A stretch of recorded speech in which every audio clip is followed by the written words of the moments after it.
When I first saw the name Liiga Smilshkalne on the Calling the Bloodline artwork on Innistrad Midnight Hunt, I thought, oh my god, as soon as I can pronounce her name correctly, we have to do an interview. It took a couple or dozen so attempts, a day, for a month, or two, and a few benzodiazepines before the panic attacks had happened, but eventually I got it. So without further ado, I am proud to show you my interview with Liiga. Roll the interview, cameraman! So you're based in Latvia, correct? Yep. Well, thank you for taking the time to do this. What time is it over there? It's 11:30 p.m. Oh my It's goodness. fine. It's fine. Are you sure? Are you a night bird? Yeah, I'm a night bird. Well, mostly in the summer, but it carries over to the winter partially as well. I So work pretty late. where were you born in Latvia? Riga, the capital. And are you like a citizen of the world because you have your English is very good, or do they teach that as part of the schooling over there? Thank you. Um, well, I happened to pick schools that had heavy lean on English language. So I also took German, I also took French. Naturally, I learned Russian because we had this little thing called USSR for a while. Probably heard of it. I believe I have. Yes, yes.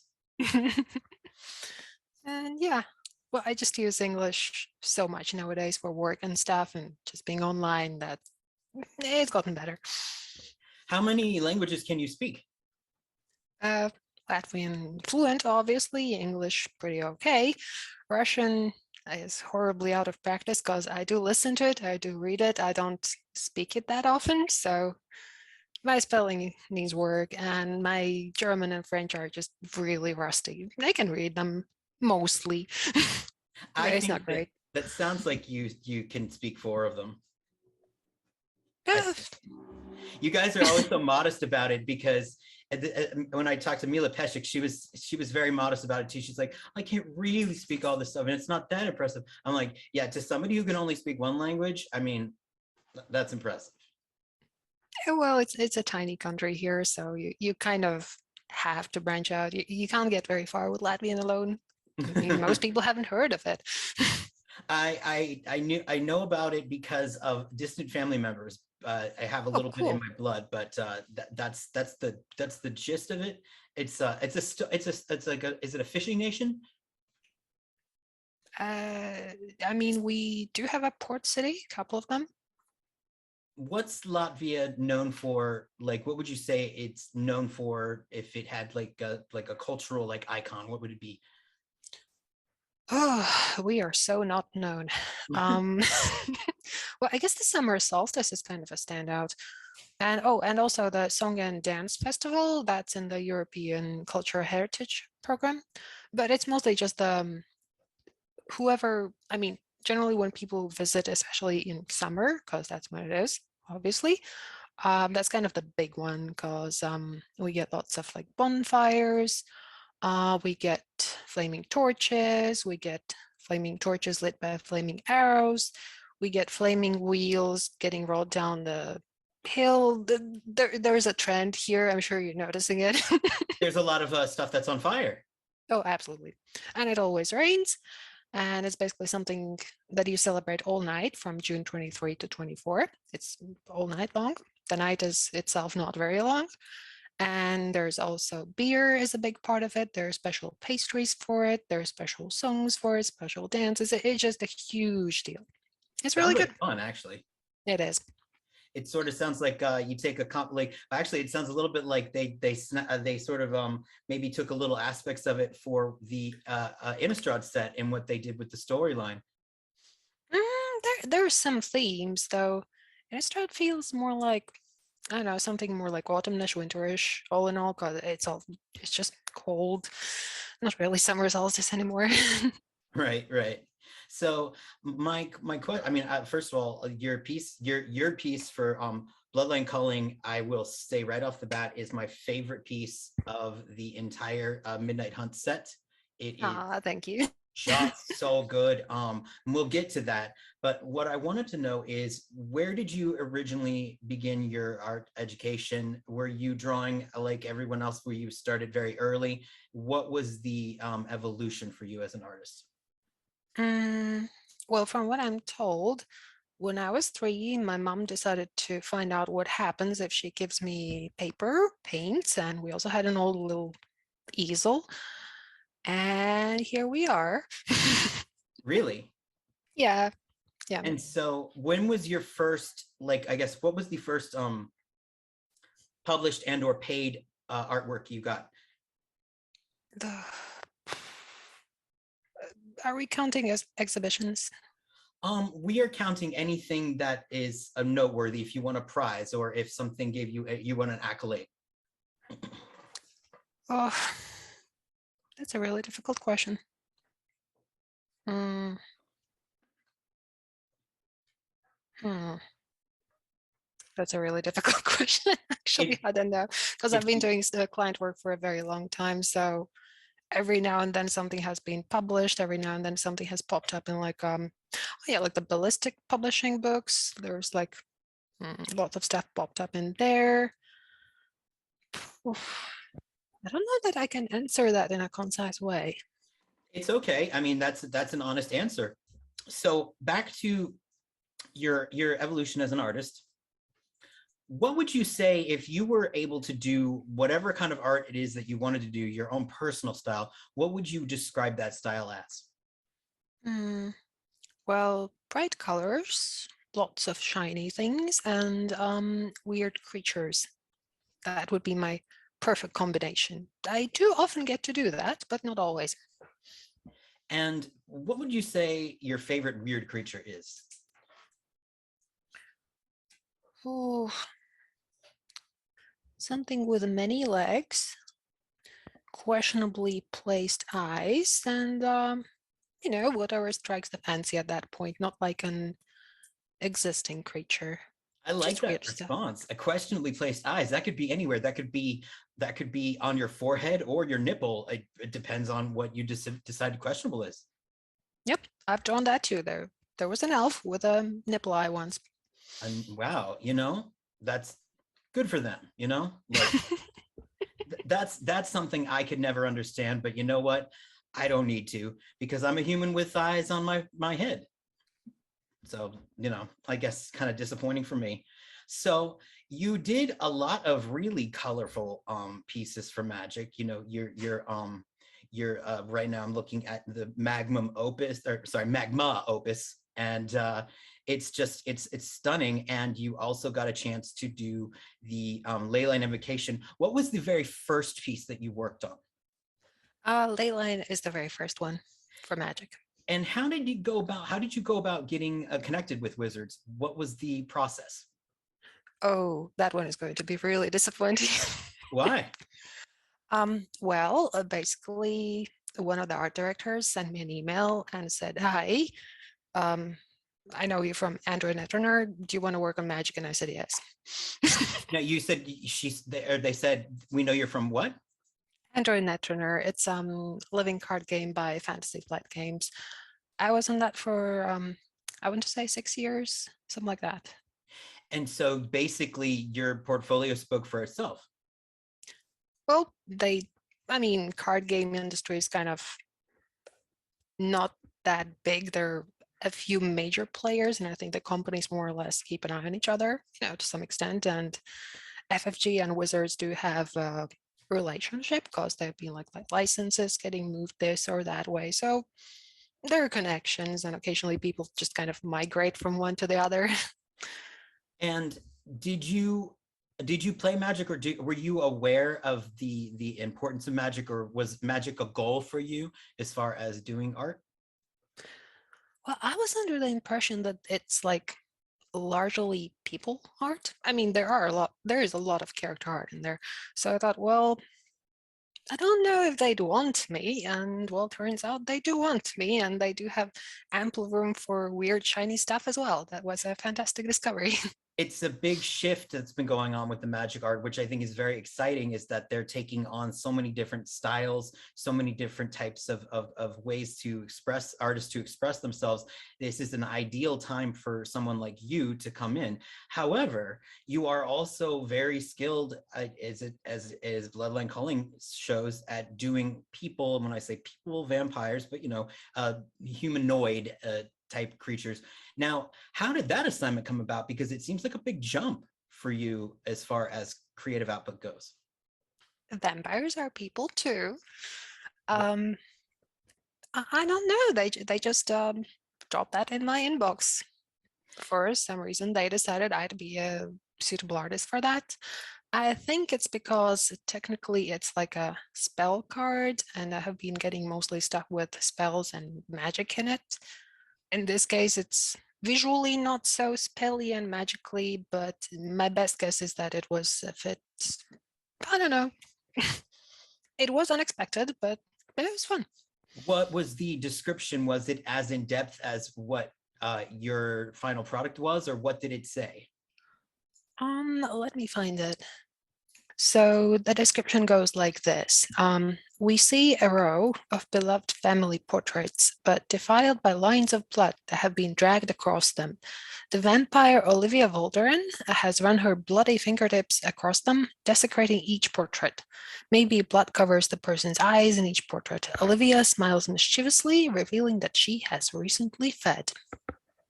I think I more or less drew that. And yet the glee that you captured, and it's truly horrific. I mean, and I'm curious, did it take a longer because you had to work on all these mini portraits, and were the mini portraits of people that maybe you knew or historical figures that you kind of looked up, or were they just completely fabricated?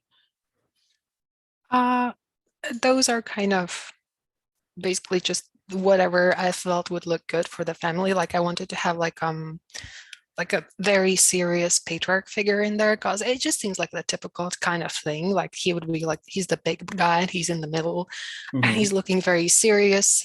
Just to have like one big contrasting figure with Olivia. And then of course there are children just to Mm-hmm. drive the horror home. And it's just like different ages. So some of them might be children, some of them might just be younger versions of the family members, just purposefully leaving that open. They aren't drawn from any particular reference.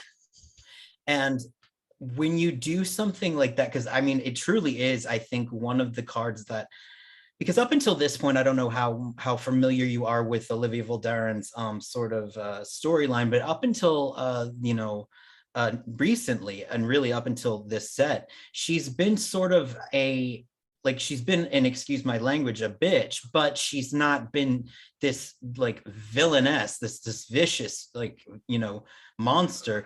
And you managed to just sort of nail that so hard. It changed her as a character completely. I mean, it's shocking. It truly is.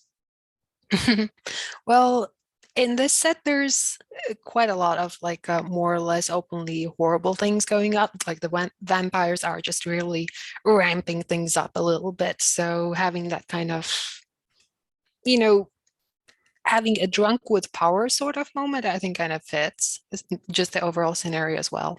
Oh, absolutely. And I'm excited to see what's coming up with Crimson Vow. But as far as Midnight Hunt, like that one just really sells that Olivia is unstable and dangerous. She's so unstable. She's floating, Yeah. having a Oh, grand time. and the dress is so cool. I mean, was that a personal flourish to make it so ethereal? Yeah. Well, we, of course, as every set, there's, of course, a big old giant guidebook. So, Mm-hmm. with all kinds of ideas, like one of the main pictures showing what Olivia is like. And there was something similar to what we recently saw in the spoilers, like the bridal gown. And she's, well, obviously, she's also floating, and the dress is very large and long and flourish. And, I like that idea. So I went in that general direction as well.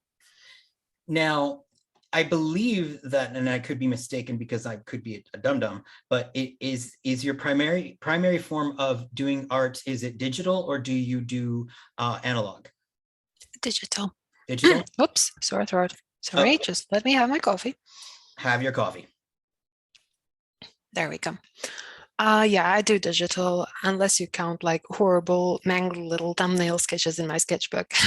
Well, I hardly doubt that they're horrible. I Oh, really. they are. They are in pink glitter pen. They are the worst. Oh, no, now, see, now I have to see them. You must share them with me after the interview. I insist, because I find it very hard to believe that you are capable of doing like objectively horrible art. It seems just, it would be sort of like Tori Amos playing bad piano. It just doesn't seem like it could happen. But I'll take your word for it, but I don't believe you, but I'll take your word for it. So have you ever thought, though, about the ideas of maybe taking your creations and doing them in a analog format because of the way the art market is and how much interest there is in the paintings being owned? Yeah, it is being pointed out to me like recently as well because of how the magic art market is. Um, I have some limitations on my options, like I can't do oils at all. Allergies, just hard Oh, no. So acrylics are kind of an interesting choice for me, but you know how it is. When you're moving to a new medium, you have to get the paints, you have to get everything set up. So it's like, it's one of those things that, uh, yeah, but I have to find the time. I have right, painted with right. acrylics in the past, but that was quite a long time ago. So whatever is left of them is just completely dry, and so just have to replace the whole thing. If you ever do a bloodline culling, contact me first, please, because I want to bid. I want to bid hard. I definitely, Noted. yes, yes. And I that might be selfish of me, but you know what? What can I say? The art direction, though, that you got, I'm interested to see the differentiation between the like art direction you got for, say, Bloodline Culling, and then maybe the ones you got for Leyline Invocation or for Magma Opus. Were those more open-ended, or how did those sound when you got them? Were they as specific? Let me find them. The hard part is actually remembering what they were originally called because the names always change, almost Right, right. always.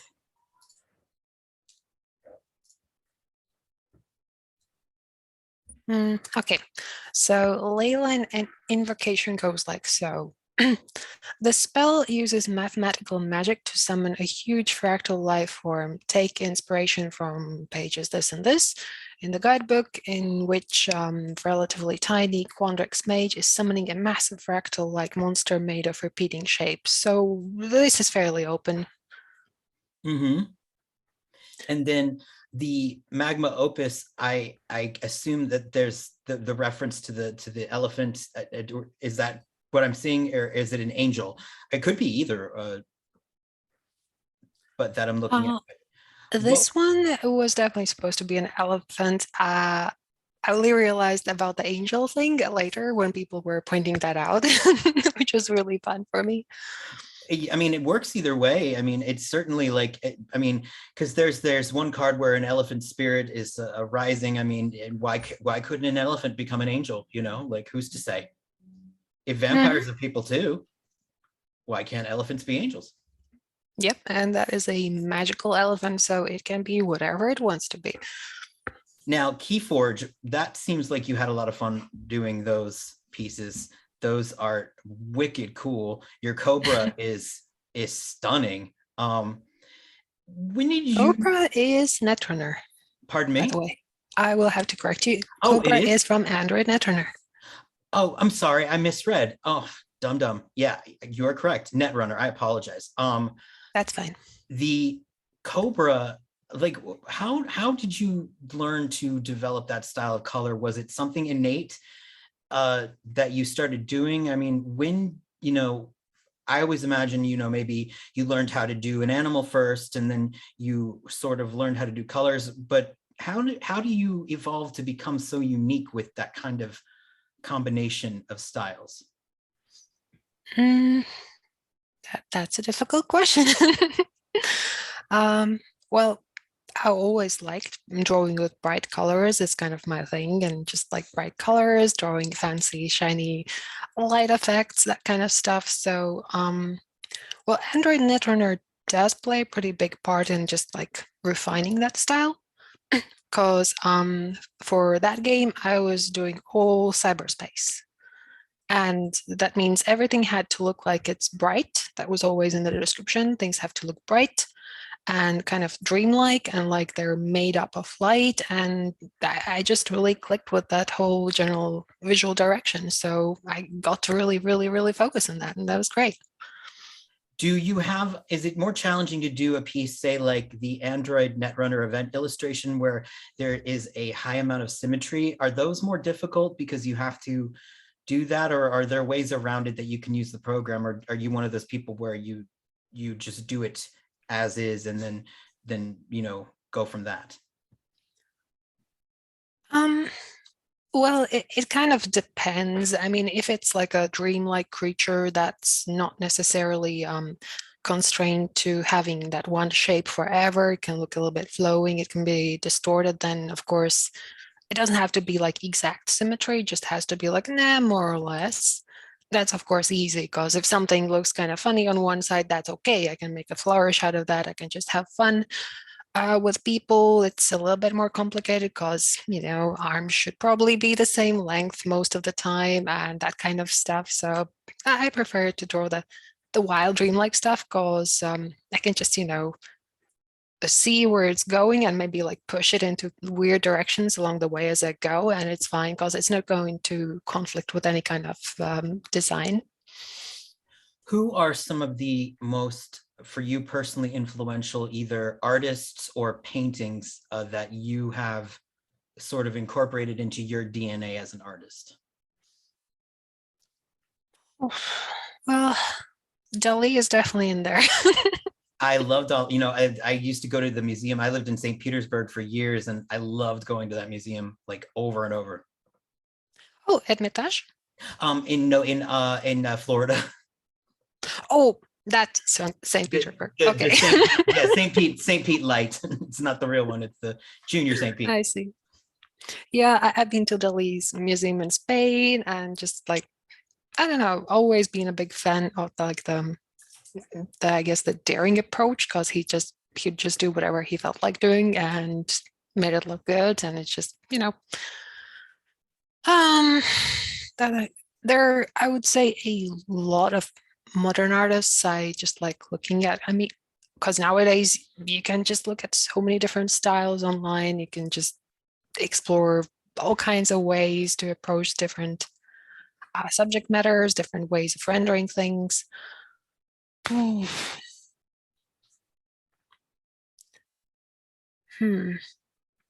I mean, I could start listing artists that I'm a big fan of, and I'd go on for a while here. I mean, I don't think anybody would be offended. I mean, just if like, I just am curious to always find out what, because I always say it is sort of a lineage of what you're inspired by. Then in turn, it goes into your work. And then years from now, young artists will be taking from your pieces and inspiring from them. And I see it very much as a lineage. So I'm curious. Well, personally, I'm a huge fan of Bayard Wu. I'm probably going to mispronounce so many of these names. That's okay. Then let me see that I'm spelling this correctly. Donato Giancola. Yes. I hope I'm pronouncing that right. You always got been it. a huge fan of his style. Yes. And there's just a lot of artists that I'm just super amazed by what they produce constantly. And Brom, of course, just like the values. I can't do values like he can, but I always found it just absolutely fantastic. Is it surreal to think that you are a contemporary with Donato now because you are a magic artist? That is weird. Right? Like I was talking to Eric Wilkerson, who is another magic artist, and he took a class with Donato when he was very young.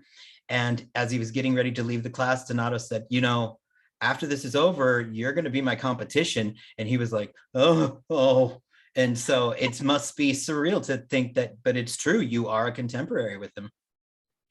Yeah, well, for me, it's a little bit like there's still a certain distance just because of the geographical distance in a way, because I haven't had a chance to actually interact with other artists in person, haven't had a chance to take classes with others who do this kind of similar stuff. So there's a certain level of abstraction in there. Mm-hmm, mm-hmm. But yeah, to have that kind of conversation in person, that's got to be interesting. And you got, I mean, you hit the ground running because you also were recruited to do a card for Heroes of the Realm, which is a pretty big deal. Mhm. When did that come about, and did you know the importance of it when it came to you? They made it very clear that it's kind of a big deal in the proposition email where they were asking for the availability. That was fairly obvious that it's special in some way. So, and afterwards, I of course looked it up and got a better understanding of what it's about and so on and so forth. But yeah, I was definitely tickled pink. And it said in your art station that there was a lot of creative liberty given to you. So I guess, and I'm probably going to sound like a broken record, but what did the description specify, and what parts are pure you that you just brought into it? Let's see. This one was definitely really open. So it goes like this. A location in a snowy pine forest with moonlight gleaming on the snow. We see a white elk or reindeer looking majestic as it stands in a shaft of moonlight. Its antlers are giant ice crystals and they make some kind of rainbow pattern, that's important, on the ground at the elk's feet. Feel free to explore other magical effects, maybe around the elk's eyes or hooves. This is a super magical creature and a unique legendary creature, so have fun with its design and look for ways to make it uniquely interesting. It's stunning, really. I'm even just realizing it now as I look at it. The To the side, it's got its own different. It could be a combination of legs growing out from the side or wings. It's sort of a combination of the two. Mhm. Um, that blows my mind. It's that kind of thinking happens, and then the swirling of the trees. It's stunning work. Is there anything else that you snuck in there in the creature that maybe people don't notice, that you kind of added as sort of a surprise, or is there a hidden figure? Because it seems like there could be. Um, the creature itself is more or less as it appears, but in the background, what might be a little bit hard to see because it's a like a darker part of the picture. Among the trees, you can see like greenish patterns in some of the dark parts. Those are meant to be like fairy stones, like it's like circle. Ah, I see. Oh yes. Wow. And the phantom deer or elk or whatever the case, I think they're kind of related species. They're springing up from the base of those fairy stones and they're merging together into the Oh, big creature because I found out early that it's like a word for a team. So I wanted to put emphasis on the teamwork. that's awesome. That is so cool. Oh, yeah, yeah. That's great. That's good stuff. Is there anything like in the game right now? I mean, I don't know how familiar you are with the IP of Magic, but are there any characters or any sort of things that you would really enjoy getting a chance to do? Mm, hmm. Well, I had gotten a chance to draw some really cool characters since what's being currently published that I'm not going to talk about, of Yes, course. yes, that's the problem. um, Yes, but yeah, but there have definitely been a few like really interesting ones. and so maybe possibly the ones that you had wanted to, maybe they were fulfilled in these unnamed upcoming releases. Well, I can't say I have much of an attachment like to any character just going into the game, because as I joined, I started just reading about the different worlds, about the different planeswalkers, and so on and so forth. But so far, all the ones that I've been given to draw, I've been just absolutely thrilled about because they're very diverse, very interesting, and I've just really enjoyed depicting them. And I know you can't give the sets or any of the specific information, but I do know that you can tell me this because I've asked all your fellow artists this. How many pieces are you currently working on for upcoming sets? Like presently, or just how many have been unpublished? I guess like combo of both. Yeah, just to know the grand total. Let me look at my folder. I lost track.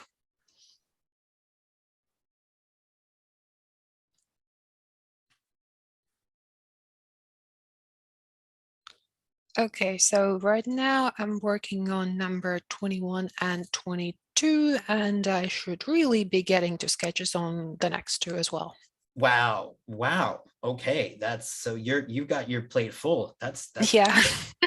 so then I won't keep you for too much longer, but I do find that in some of the very short interviews that I've been able to find from you, you answer questions very honestly and with a lot of humor. So I'm going to ask you a couple of goofy questions before we go. Sure. I would like to know the most guilty pleasure, embarrassing, crappy song you love to listen to. Oh, like all of them.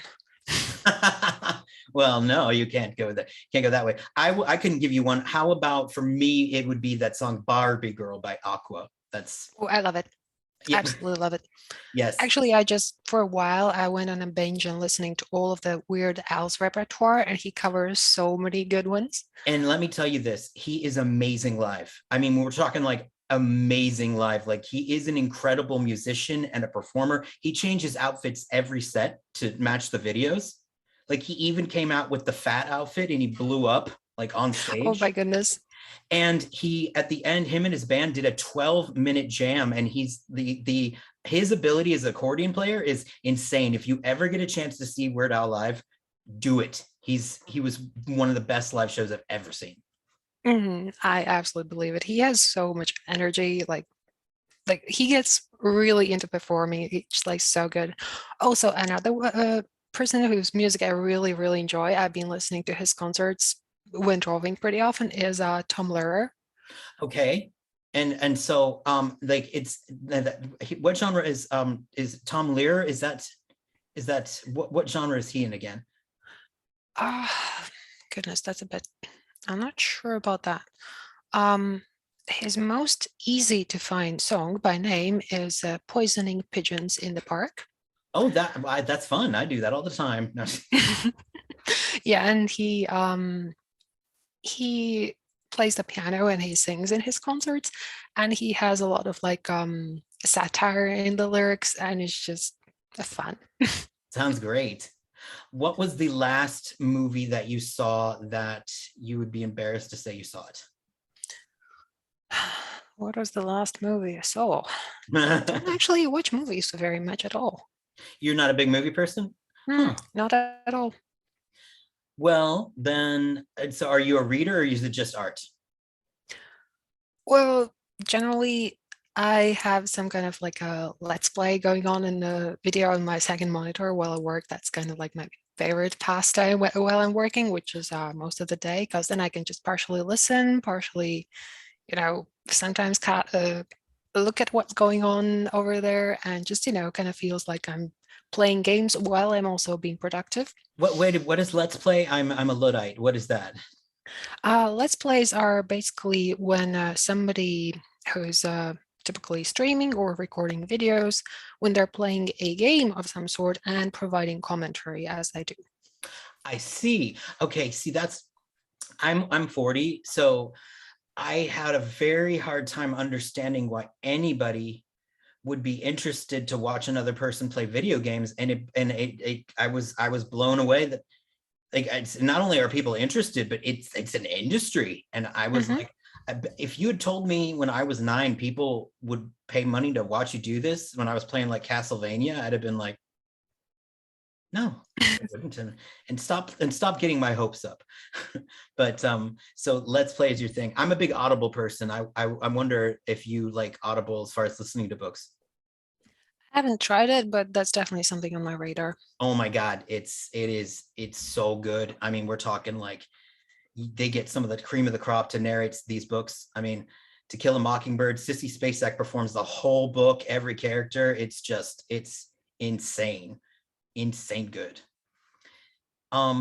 What would be, I guess, then what we're closing in, but what would be some advice that you would give to younger artists that maybe you didn't receive when you were younger that you find would be very useful information to give now? I didn't really receive much of any advice, to be perfectly honest, because I didn't exactly plan to become an artist. No, wait a minute. You didn't plan to become an artist. No, my education is a completely different field. What was I your I studied economics and business, and then afterwards I studied politics. So I just happened to stick with art. now? How does that shift happen? How do you go from something so analytical and into something that's so abstract? And where did that shift? Where did that shift happen for you? It didn't. I was just drawing the entire time. I just didn't necessarily consider that a viable profession because until the market really opened up with internet and so on, uh, the possibilities weren't looking so hot. But of course, having access to the global market changed everything. So eventually, it just became my job, at which point I realized that, yeah, I like this. I'm just going to keep doing this. This is fantastic. Um, but yeah. Do you think that you have found more of a calling with art rather than what you were doing before? Oh, yeah, definitely. I mean, I enjoy debates, I enjoy public speaking and so on and so forth. So I also like enjoy the numbers, frankly. But the school of economics that I went to, they had a more heavy focus on accounting, which wasn't really what I'm going for.